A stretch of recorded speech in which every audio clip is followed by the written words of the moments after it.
గిరిజనులకు ప్రత్యేక డిఎస్సి ప్రకటించాలి. గుట్టాయిగూడెం, జీలుగుమిల్లి, ఇతర ఏజెన్సీ ప్రాంతాల్లో ప్రశాంతంగా బంద్.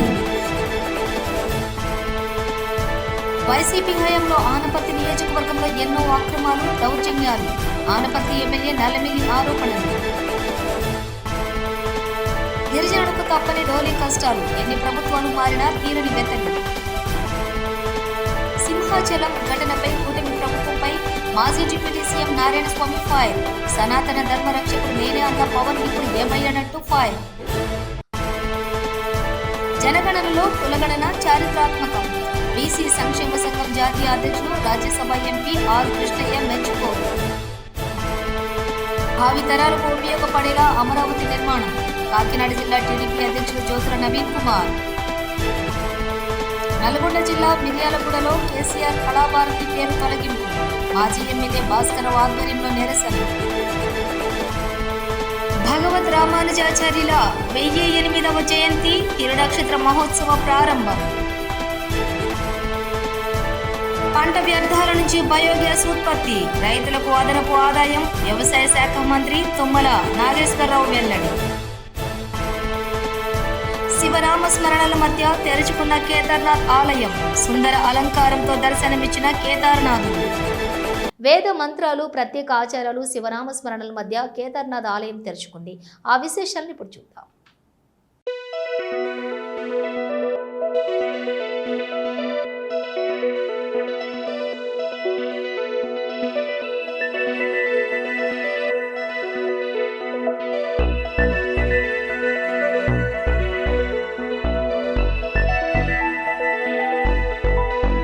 పంట వ్యర్థాలను తగలబెట్టడంతో నేల ఆరోగ్యం క్షీణించడమే కాకుండా పంటల ఆరోగ్యం కూడా దెబ్బతింటుందని వ్యవసాయ శాఖ మంత్రి తుమ్మల నాగేశ్వరరావు పేర్కొన్నారు.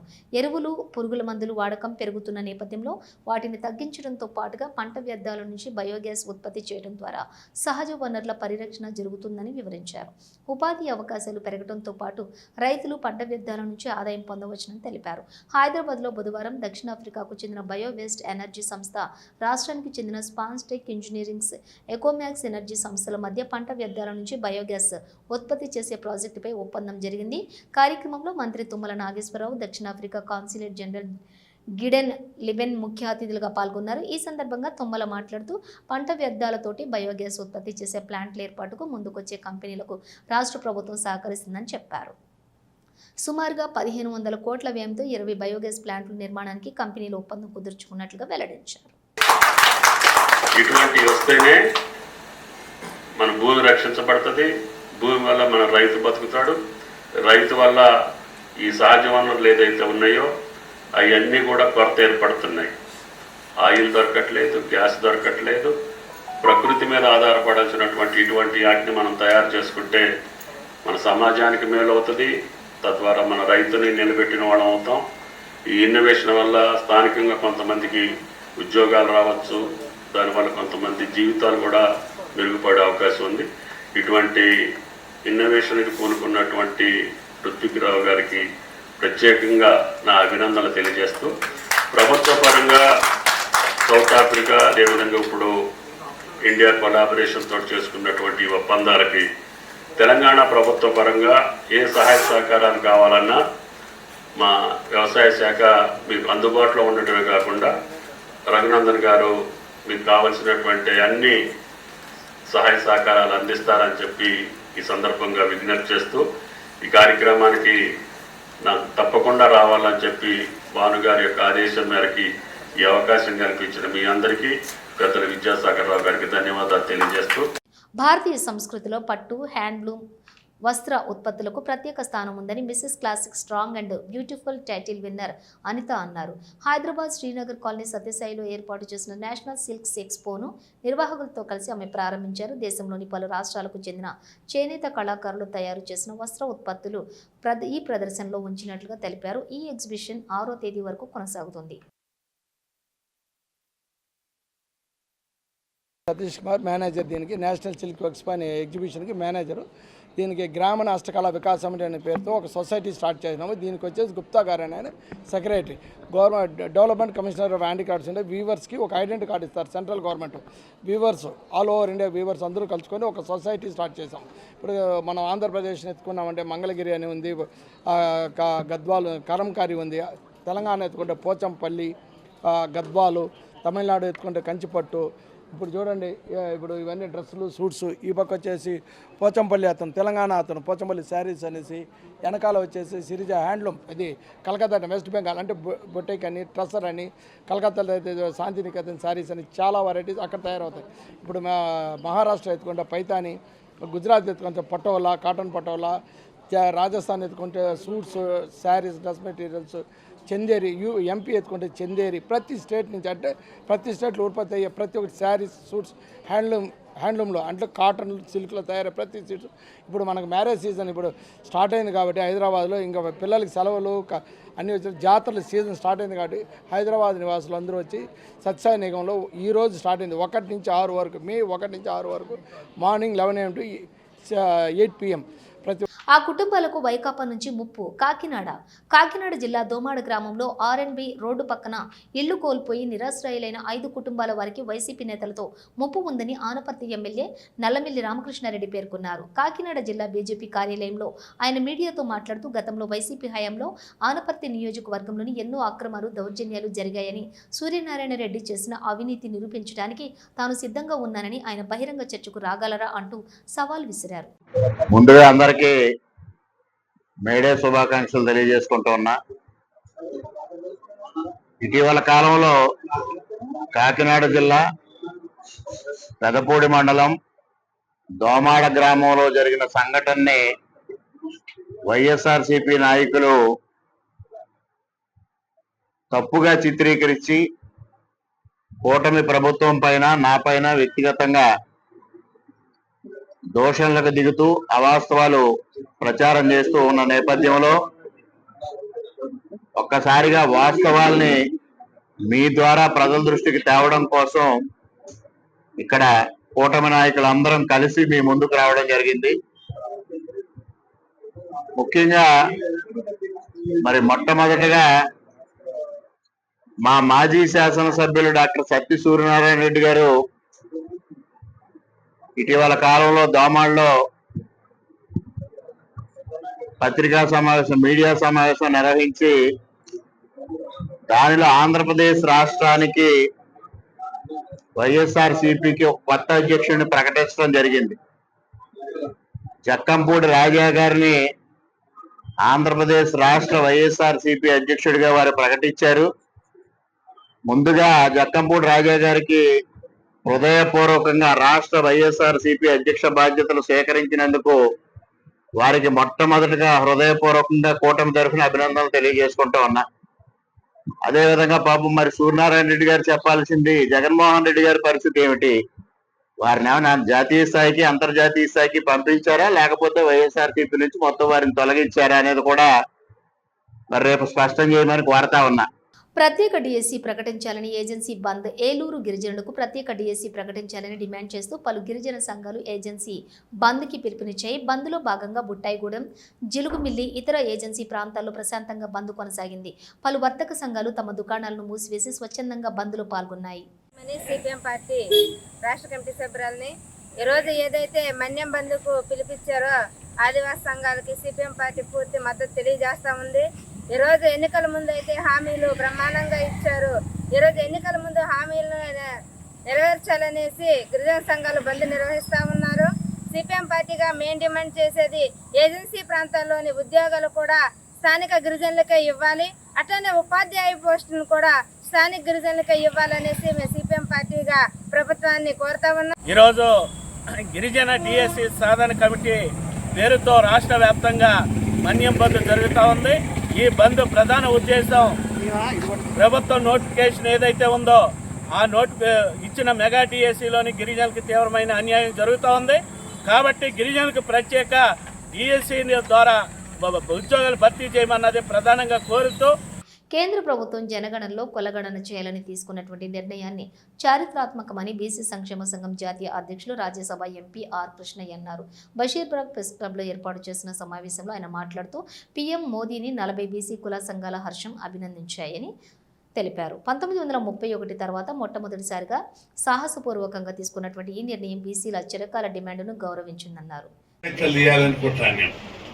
గతంలో గత ప్రభుత్వాలు కాంగ్రెస్ ప్రభుత్వం, జనతా ప్రభుత్వం అన్ని ప్రభుత్వాల కొట్లాడినాం, కానీ కదలే.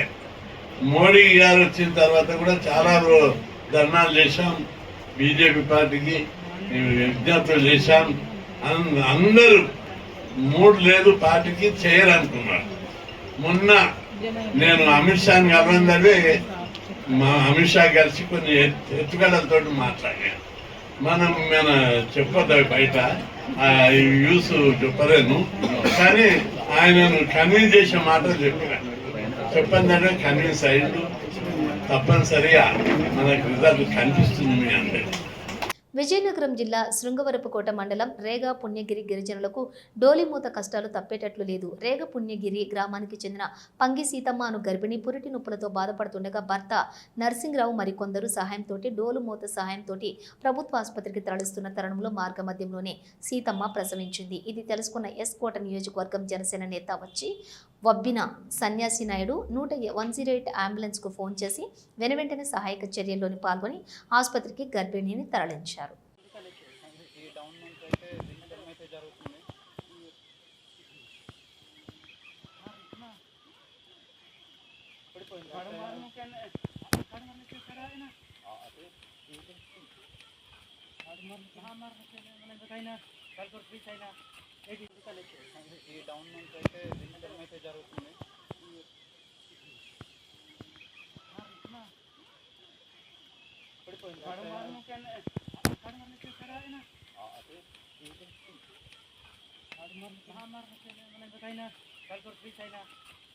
మండలి చైర్మన్ను కలిసిన సిఎస్ రామకృష్ణారావు. హైదరాబాద్ తెలంగాణ రాష్ట్ర ముఖ్య కార్యదర్శిగా నూతనంగా బాధ్యతలు స్వీకరించిన రామకృష్ణారావు శుక్రవారం నాడు తెలంగాణ శాసన మండలి చైర్మన్ గుత్తా సుఖేందర్ రెడ్డిని జూబ్లీహిల్స్లోని ఆయన నివాసంలో మర్యాదపూర్వకంగా కలిశారు.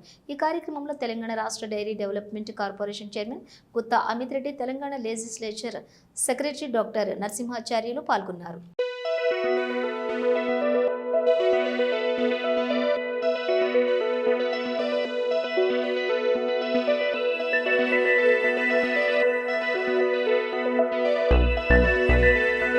విశాఖ సింహాచలం ఘటనపై కూటమి ప్రభుత్వంపై మాజీ డిప్యూటీ సీఎం నారాయణస్వామి విరుచుకుపడ్డారు.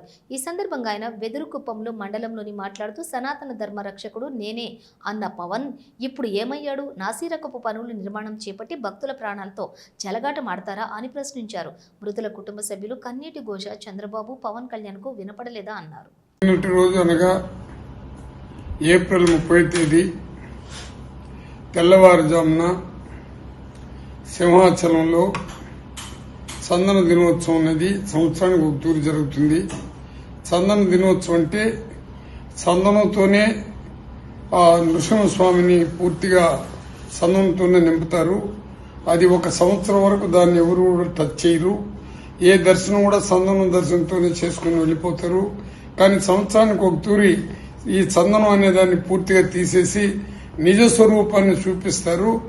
ఆ రోజు భక్తులు దాదాపు 2 లక్షలు కాదు 3 లక్షలు 4 లక్షల మంది కూడా కంటిన్యూగా రోజు తెల్లవారుజాము నుంచి వచ్చి దర్శనం చేసుకునే కార్యక్రమాలు చేస్తారు. ఇప్పటి వరకు సింహాచలంలో ఎటువంటి సంఘటన నిన్న జరిగినటువంటి సంఘటన అంటే నిన్న 8 మంది గోడ కూలి చనిపోవటం అటువంటి సంఘటన ఇప్పటి వరకు ఎక్కడ జరగలేదు.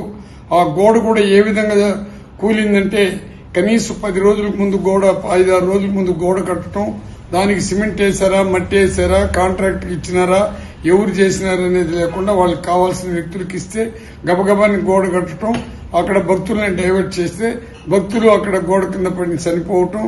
ఆ చనిపోయినప్పుడు కూడా సాక్షాత్తు మాజీ కేంద్ర ముఖ్యమంత్రి గజపతిరాజు గారు వాళ్ళు సాంప్రదాయపరంగా ఫస్ట్ అతనే దర్శనం చేసుకుంటాడు.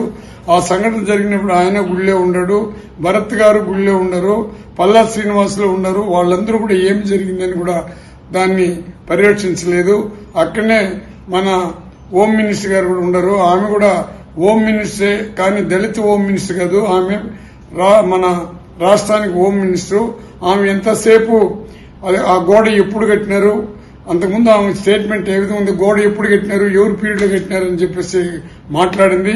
మళ్ళీ అక్కడ ఉండేవాళ్ళు 6 రోజులకు ముందుగానే గోడ కట్టినారంటే మళ్ళీ మనసు మార్చుకుని ఆ గోడకి సిమెంట్ ఇచ్చినారా, పిల్లర్ ఇచ్చినారా, కమ్మి పెట్టినారా, అది ఎవరికి తెలుస్తుంది అని చెప్పేసి మాట్లాడేసి అది కూడా జగన్మోహన్ రెడ్డి పైన నిందలేయాలని ఒక ఆలోచనతో, ఎందుకంటే ఆమె వచ్చినప్పటి నుంచి ముఖ్యమంత్రి అయినప్పటి నుంచి ఆమె ముఖ్యమంత్రి చంద్రబాబు నాయుడు అయినప్పటి నుంచి చూస్తున్నాను ఆమె స్టేట్మెంట్ ని.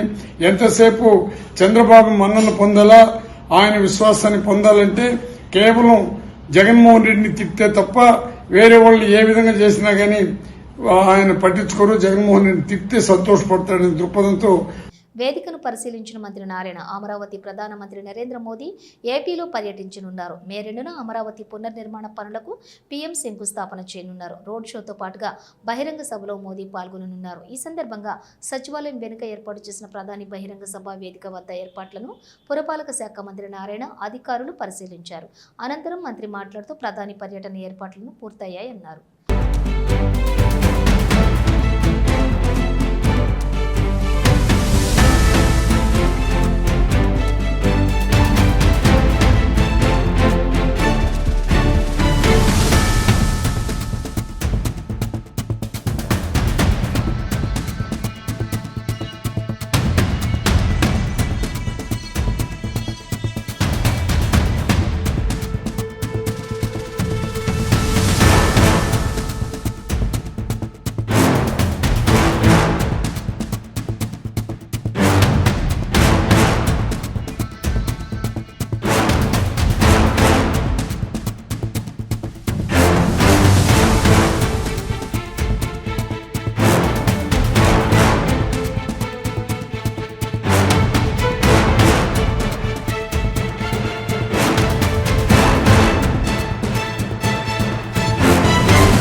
ముఖ్యమంత్రి చంద్రబాబు దూరదృష్టి గల వ్యక్తి అని, అతనికి ప్రత్యేకమైన ఒక ప్రణాళిక ఉందని, అందులో భాగంగా రాష్ట్ర రాజధాని అమరావతికి భావి తరాలకు ఉపయోగపడేలా అన్ని సౌకర్యాలు వసతులతో నిర్మాణాలు చేస్తున్నారని కాకినాడ జిల్లా టీడీపీ అధ్యక్షులు జ్యోతుల నవీన్ కుమార్ పేర్కొన్నారు. కాకినాడ జిల్లా టీడీపీ కార్యాలయంలో ఆయన మీడియాతో మాట్లాడుతూ చంద్రబాబు గతంలో హైటెక్ సిటీ వంటి నగరాలను అభివృద్ధి చేశారని, తద్వారా ఎన్నో వేల కోట్ల టర్నోవర్ జరిగి ఎంతో మందికి ఉపాధి జరిగిందని చెప్పారు. మాజీ సీఎం జగన్ పెట్టుబడులు పెట్టించేందుకు ఆసక్తి కనబరచలేదని, అమరావతి రాజధాని అభివృద్ధికి తిరిగి ప్రాణం ఎక్కించేలా వ్యవస్థలను పునరుద్ధరించేందుకు 1,00,00,000 కోట్ల వ్యయంతో మాస్టర్ ప్లాన్ ను ప్రభుత్వం రూపొందిస్తుందన్నారు. విప్లవాత్మకమైన నిర్ణయాల వల్ల 90% ఇన్కమ్ వస్తుంది. మళ్ళీ ఇదే పరిస్థితి మన ఆంధ్ర రాష్ట్రానికి రాజధాని హబ్గా ఏర్పాటు చేసుకుని వైజాగ్ బట్టి అటువంటి నిర్ణయాలతోటే ఈ రోజు ముందుకెళ్ళడం జరుగుతుంది ఖచ్చితంగానే. అదే విధంగా ఈ రేపు 2వ తారీఖుని ప్రధానమంత్రి గారు మోడీ గారు మన రాష్ట్రానికి రావడం జరుగుతుంది. ఈ రాష్ట్ర అభివృద్ధితో పాటు తీసుకున్నా సరే రాష్ట్ర ప్రజలకి భావితరాల భవిష్యత్తుకి అనుసంధానంగానే ఉంటది కాబట్టి అన్ని కూడా మనం సహకరించాల్సిన అవసరం ఉంది కాబట్టి అందరినీ సహకరించాల్సిందిగా కోరుకుంటూ సెలవు తీసుకున్నాను. నల్గొండ జిల్లా మిర్యాలగూడలో కేసీఆర్ కళాభారతి పేరు తొలగింపుపై మాజీ ఎమ్మెల్యే భాస్కర్ రావు ఆధ్వర్యంలో నిరసన. బీఆర్ఎస్ హయాంలో సాంస్కృతిక కార్యక్రమాల నిర్వహణకు 10 కోట్ల ప్రభుత్వ నిధులతోటి నిర్మించిన కేసీఆర్ కళాభారతి కేసీఆర్ పేరు తొలగింపు పట్ల బీఆర్ఎస్ పార్టీ శ్రేణులు ఆందోళన. కళాభారతి మెట్లపై బైఠాయింపు. పార్కుకి ఆ రోజు ఇండోర్ స్టేడియం కి మాజీ శాసనసభ్యులు జూలకంఠ రంగారెడ్డి చేసిండు. కానీ ఈ రోజు ఆ అభివృద్ధి ఏంటంటే ఫలానా హయాంలో రంగారెడ్డి హయాంలో పని చేసినటువంటి భవనాలు, గత ప్రభుత్వం చేసినటువంటి అభివృద్ధిని మరి తుడిపేస కేసీఆర్ పేరు కనబడ ఈ రాక్షస పాలన ఎప్పుడు పంపిద్దామని చెప్పేసి ప్రజలు ఎదురు చూస్తున్నారు. ఖబర్దార్ మరి రేవంత్ రెడ్డి గారు కానీ మీ పరిపాలన పనిచేస్తున్నటువంటి మీ ప్రజాప్రతినిధులు కానీ ఒకటే మేము చెప్తున్నాం. మరి ఇలా మిర్యాలగూడలో ఇలా రాష్ట్రం జై శ్రీమన్నారాయణ శ్రీ శ్రీ శ్రీ త్రిదండి చిన్న శ్రీమన్నారాయణ రామాంజీయర్ స్వామివారి ప్రత్యక్ష పర్యవేక్షణలో అర్ధ నక్షత్ర రోజున సమతామూర్తి స్ఫూర్తి కేంద్రంగా భగవత్ రామానుజాచార్యులు 108వ జయంతి ఉత్సవం సందర్భంగా తిరునక్షత్ర మహోత్సవ కార్యక్రమం ప్రారంభం. శ్రీ శ్రీ శ్రీ త్రిదండి చిన్న శ్రీమన్నారాయణ రామానుజాచార్య స్వామి ప్రత్యక్ష పర్యవేక్షణలో సువర్ణ రామానుజులకు అభిషేకం. పునంతు బ్రహ్మణస్పతిర్బ్రహ్మభూతా పునాతు మాం. ఓం ఆపః పునంతు పృథివీం పృథివీభూతా పునాతు మాం. పునంతు బ్రహ్మణస్పతిర్బ్రహ్మభూతా పునాతు మాం. ఓం తద్విష్ణో పరమం పదగో సదా పశ్యంతి సూరయః దివేవ చక్షురాదతం. ఓం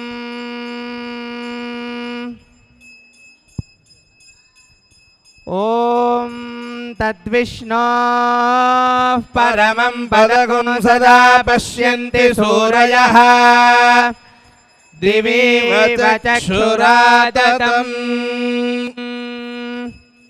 ఓం నారాయణాయ విద్మహే వాసుదేవాయ ధీమహి తన్నో విష్ణుః ప్రచోదయాత్. ఓం నారాయణాయ విద్మహే వాసుదేవాయ ధీమహి తన్నో విష్ణుః ప్రచోదయాత్. ఓం నారాయణాయ విద్మహే వాసుదేవాయ ధీమహి తన్నో విష్ణుః ప్రచోదయాత్. ఓం ద్వాసో పర్ణౌ సయుజౌ సఖాయౌ సమానం వృక్షం పరితస్వజాతే తయోరన్యః పిప్పాలం స్వాత్వత్యనశ్నన్నన్యో అభిచాకసేతి. ఓం ద్వాసో పర్ణౌ సయుజౌ సఖాయౌ సమానం వృక్షం పరితస్వజాతే తయోరన్యః పిప్పాలం స్వాత్వత్యనశ్నన్నన్యో అభిచాకసేతి. ఓం నారాయణాయ విద్మహే వాసుదేవాయ ధీమహి తన్నో విష్ణుః ప్రచోదయాత్. ఓం నారాయణాయ విద్మహే వాసుదేవాయ ధీమహి తన్నో విష్ణుః ప్రచోదయాత్. ఓం వామదేవ్యేన సామ్నా వషట్కారేణ వజ్రేణ పరజానింద్రేణ సయుజో వయగుంసా సహ్యామ పృథన్యతః ఘనంతో వృత్రాణ్యప్రదీ. ఓం వామదేవ్యేన సామ్నా వషట్కారేణ వజ్రేణ పరజానింద్రేణ సయుజో వయగుంసా సహ్యామ పృథన్యతః ఘనంతో వృత్రాణ్యప్రదీ. ఓం విష్ణోర్ अर्णुकं वीर्याणि प्रवोचयः पार्थिवानि विममेरचागसियो अस्कभायदुत्तरगुंसधस्थं विदक्रमाणस्त्रेधोरुगायो विष्णोरराटमसि विष्णो पृष्ठमसि विष्णोस्न्यप्त्रे स्थो विष्णोस्यूरसि विष्णोर्ध्रुवमसि वैष्णवमसि विष्णवे त्वा